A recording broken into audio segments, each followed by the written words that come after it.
Ecclésiaste, chapitre 5. Ne t'empresse pas d'ouvrir la bouche.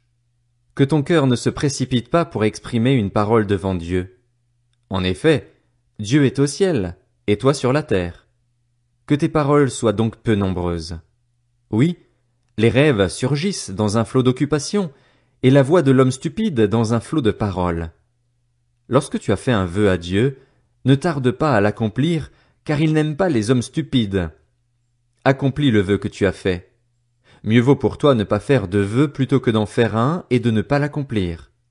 Ne permets pas à ta bouche de te faire pécher et ne dis pas devant le messager de Dieu que c'est un péché involontaire. Pourquoi Dieu devrait-il s'irriter à cause de tes paroles et détruire le travail de tes mains? Oui, s'il y a des absurdités dans un flot de rêves, il y en a aussi dans un flot de paroles. C'est pourquoi, crains Dieu. Si tu vois dans une province le pauvre opprimé, le droit et la justice violés, ne t'en étonne pas, car un homme de rang élevé est placé sous la surveillance d'un autre de rang plus élevé, et au-dessus d'eux il y en a de rang plus élevé encore. Ce qui représente un avantage pour le pays à tout point de vue, c'est un roi qui favorise la culture de la terre. Celui qui aime l'argent n'en sera jamais rassasié, et celui qui aime les richesses n'en profitera pas. Cela aussi, c'est de la fumée. Quand les biens sont nombreux, ceux qui les mangent le sont aussi. Et quel avantage en tire leur possesseur? Il ne peut que les voir de ses propres yeux. Le sommeil du travailleur est doux, qu'il ait peu ou beaucoup à manger, tandis que la satiété dont jouit le riche ne le laisse pas dormir. Il y a un mal douloureux que j'ai vu sous le soleil, des richesses conservées, pour son malheur, par celui qui les possède. Si ces richesses disparaissent à cause d'une mauvaise affaire, il ne reste rien entre les mains de son fils. Il est sorti nu du ventre de sa mère, et il repart aussi nu qu'il était venu, sans rien pouvoir emporter de son travail avec lui. Cela aussi, c'est un mal douloureux. Il s'en va comme il était venu, et quel avantage a-t-il d'avoir travaillé pour du vent? De plus, toute sa vie il mange dans l'obscurité, et il n'est pas épargné par le chagrin, la maladie et l'irritation. Voici ce que j'ai vu.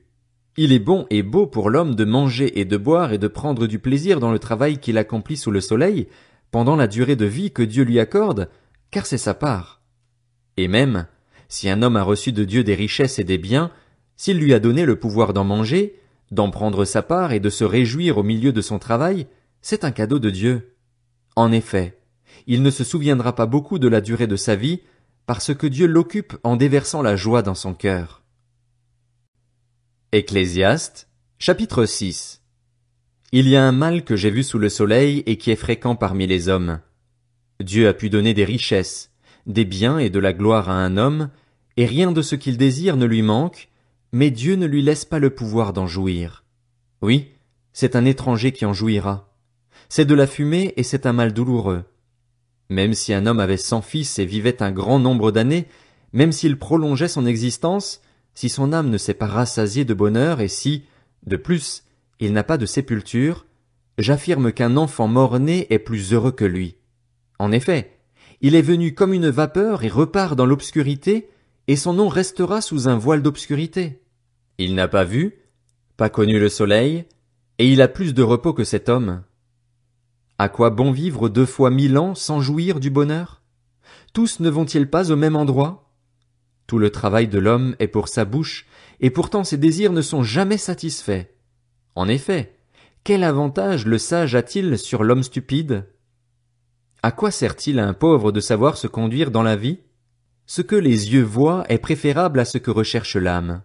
Cela aussi, c'est de la fumée et cela revient à poursuivre le vent. Ce qui existe a déjà été appelé par son nom, et l'on sait ce qu'est l'homme. Il est incapable de contester avec celui qui est plus fort que lui. S'il y a beaucoup de paroles, il y a beaucoup d'absurdités. Quel avantage l'homme en retire-t-il? Qui sait, en effet, ce qui est bon pour l'homme dans la vie, tout au long de sa vie sans consistance qu'il traverse comme une ombre? Et qui peut annoncer à l'homme ce qui existera après lui sous le soleil? Ecclésiaste, chapitre 7. Une bonne réputation vaut mieux qu'un bon parfum, et le jour de la mort que le jour de la naissance. Mieux vaut se rendre dans une maison de deuil que dans une maison de festin, car telle est la fin de tout homme, et celui qui est en vie peut ainsi se mettre à réfléchir. Mieux vaut le chagrin que le rire, car malgré un visage triste, le cœur peut être content. Le cœur des sages est dans la maison de deuil, et celui des hommes stupides dans la maison de joie. Mieux vaut entendre la menace du sage que d'écouter le chant des hommes stupides. En effet, le rire des hommes stupides ressemble au crépitement des épines sous la marmite. Cela aussi, c'est de la fumée. L'oppression peut rendre fou le sage et les cadeaux provoquer la perte du cœur. Mieux vaut l'aboutissement d'une affaire que son début. Mieux vaut un esprit patient qu'un esprit arrogant. Ne t'irrite pas trop vite intérieurement, car l'irritation est le propre des hommes stupides. Ne dis pas « Comment se fait-il que les jours passés aient été meilleurs que ceux-ci » car ce n'est pas la sagesse qui te pousse à demander cela. La sagesse a autant de valeur qu'un héritage, et même plus, pour ceux qui voient le soleil, car à l'ombre de la sagesse on est abrité comme à l'ombre de l'argent. L'avantage de la connaissance, c'est que la sagesse fait vivre ceux qui la possèdent. Regarde ce que Dieu a fait. Qui pourra redresser ce qu'il a courbé? Le jour du bonheur sois heureux, et le jour du malheur réfléchis. Dieu a fait l'un comme l'autre, afin que l'homme ne puisse absolument pas découvrir ce qui se passera après lui. J'ai tout vu pendant ma vie sans consistance. Un juste mourir du fait de sa justice et un méchant prolonger son existence par sa méchanceté. Ne sois pas juste à l'excès et ne te montre pas trop sage. Pourquoi te détruirais-tu? Ne sois pas méchant à l'excès et ne sois pas fou. Pourquoi mourrais-tu avant ton heure? Il est bon de retenir le premier conseil sans négliger l'autre, car celui qui craint Dieu échappera à tout cela. La sagesse rendra le sage plus fort que 10 chefs présents dans une ville. Non, il n'y a sur la terre aucun homme juste qui fasse le bien et qui ne pêche jamais. Ne fais donc pas attention à toutes les paroles prononcées, ainsi tu n'entendras pas ton serviteur te maudire. En effet, tu le sais dans ton cœur, bien des fois tu as toi-même maudit les autres. Tout cela, je l'ai fait passer à l'épreuve de la sagesse. J'ai dit, je serai sage, mais la sagesse est restée loin de moi. Ce qui est éloigné, ce qui est très profond, qui peut l'atteindre? J'ai appliqué mon cœur à connaître, à explorer et à rechercher la sagesse et la raison des choses, à connaître la stupidité de la méchanceté et la folie de la sottise, et j'ai trouvé plus amère que la mort la femme dont le cœur est un piège et un filet, et dont les mains sont des chaînes. Celui qui est agréable à Dieu lui échappera, mais le pécheur sera capturé par elle. Voici ce que j'ai trouvé, dit l'Ecclésiaste, en examinant les choses une à une pour en comprendre la raison, et voici ce que je cherche encore sans l'avoir trouvé. J'ai trouvé un homme digne de ce nom sur 1000, mais je n'ai pas trouvé de femme parmi eux.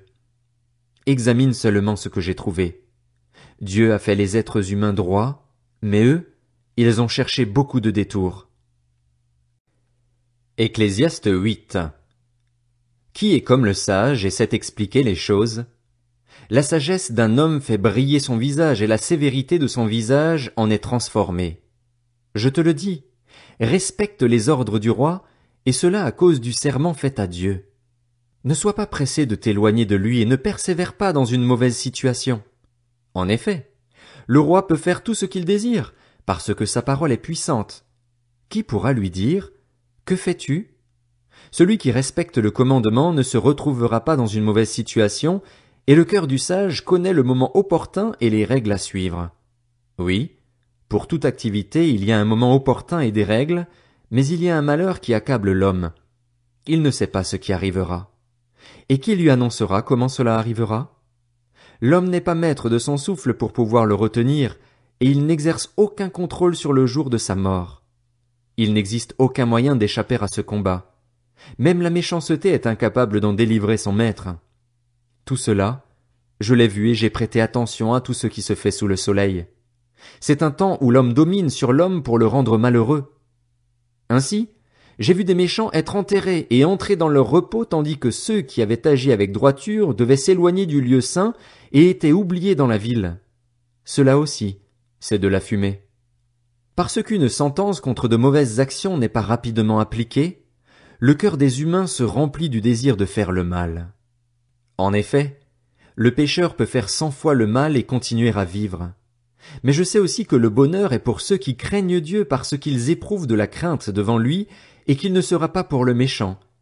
Il ne prolongera pas plus son existence que l'ombre, parce qu'il n'éprouve pas de crainte devant Dieu. Il y a une réalité qui n'est que fumée et qui se produit sur la terre. Il y a des justes qui sont traités d'après la manière d'agir des méchants et des méchants qui sont traités d'après la manière d'agir des justes. Je dis que cela aussi, c'est de la fumée. J'ai donc fait l'éloge de la joie, puisque le seul bonheur de l'homme sous le soleil consiste à manger, à boire et à se réjouir. Voilà ce qui l'accompagne dans sa peine, durant la vie que Dieu lui donne sous le soleil. Lorsque j'ai appliqué mon cœur à connaître la sagesse et à examiner les activités qui se déroulent sur la terre, en effet, les yeux de l'homme ne goûtent le sommeil ni le jour ni la nuit. J'ai vu tout ce que Dieu fait. J'ai vu que l'homme ne peut pas comprendre l'œuvre qui est accomplie sous le soleil. Il a beau se fatiguer à chercher, il n'y parvient pas, et même si un sage prétend avoir cette connaissance, il est incapable d'y parvenir.